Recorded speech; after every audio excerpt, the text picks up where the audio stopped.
Aux lycéens guadeloupéens d'intégrer les grandes écoles, un pari que l'Académie de Guadeloupe et certains établissements ont décidé de relever. Depuis 3 ans, une convention permet de préparer les élèves au concours à partir de la première. Un programme de démocratisation qui redonne confiance et espoir aux lycéens guadeloupéens, encore trop peu nombreux à faire partie de ces instituts. 2 acteurs majeurs de ce dispositif sont en visite chez nous. Ils ont signé une nouvelle convention de partenariat. Les précisions de Bruno Poncio-Villon et Jean-Marie Mavonzi.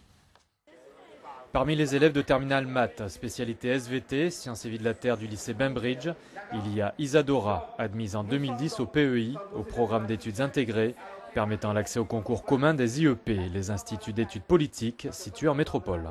C'est beaucoup de travail, beaucoup de devoirs à l'école en terminale, mais aussi avec le programme avec PEI. Donc il faut savoir s'organiser correctement et essayer de séparer son temps. PEI c'est pour le futur, mais le bac est tout près de moi, donc il faut aussi que je puisse faire part des choses, mais c'est super intéressant tout ce qu'on fait. Il faut se préparer à trouver peut-être un logement et à séparer de la famille, etc. Fin juin, Isadora ira à Paris pour passer le concours d'entrée à Sciences Po. Puis dès son retour le 1er juillet, elle se présentera à ce concours commun, une réelle opportunité pour entrer en institut d'études politiques. Le fait d'accéder à ce type de dispositif permet de montrer que c'est pas gagné, hein, mais qu'en tout cas, on a des choses à dire, on a des qualités à faire valoir, des compétences à mettre en avant. Et moi, je trouve que c'est en ce sens que c'est très intéressant. Et c'est pour cette raison qu'on privilégie évidemment les boursiers méritants. Mais les candidatures sont ouvertes à tous les élèves, bien entendu. Et comme pour confirmer les bons résultats obtenus par les bacheliers 2010 du PEI, un bilan a été fait en table ronde sur ce dispositif, le programme d'études intégrées. Nous avons sur 20 élèves qui ont suivi le programme, 10 qui ont souhaité faire passer le concours des instituts d'études politiques. Et sur les 10, il y en a 3 qui ont été admis dans un des instituts d'études politiques de France et un qui a été sur liste complémentaire. On peut dire que c'est une réussite. Les enfants qui restent ici ont finalement plus de chances de réussir, de trouver leur voie, quitte à avoir des années transitoires un petit peu, de prendre le temps, comme l'a dit un des intervenants, prendre le temps de construire bien son projet, tant économiquement que psychologiquement, et ensuite de partir lorsqu'on est prêt. Pour finir, une nouvelle convention concernant le programme d'études intégrées a été signée avec le recteur d'académie, permettant l'ouverture de ce plan à l'ensemble des établissements de l'archipel, et ce, dès l'entrée en classe de seconde. Et le projet Perspective Outre-mer sera expérimenté en Guadeloupe avant d'être diffusé sur l'ensemble du territoire national. Et pour nous en parler, nous recevons ce soir Sophie Fermigier. Bonsoir. Bonsoir. Merci d'être avec nous. Vous êtes la directrice des études littéraires de l'École normale supérieure. Alors l'ENS, justement, travaille depuis 2006 sur ce concept d'égalité des chances. Les départements éloignés, comme ceux de l'Outre-mer notamment, ont-ils été, selon vous, souvent les défavorisés, les oubliés des grandes écoles?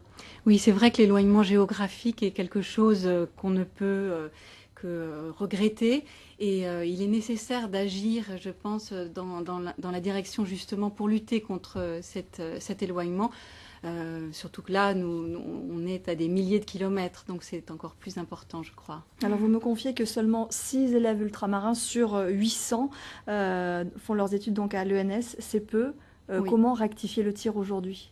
Alors il y a différentes manières de rectifier le tir. Je crois que le programme Perspective Outre-mer que nous proposons aujourd'hui va chercher auprès des lycéens de seconde et de première qui ont un bon potentiel mais dont la famille a des revenus modestes.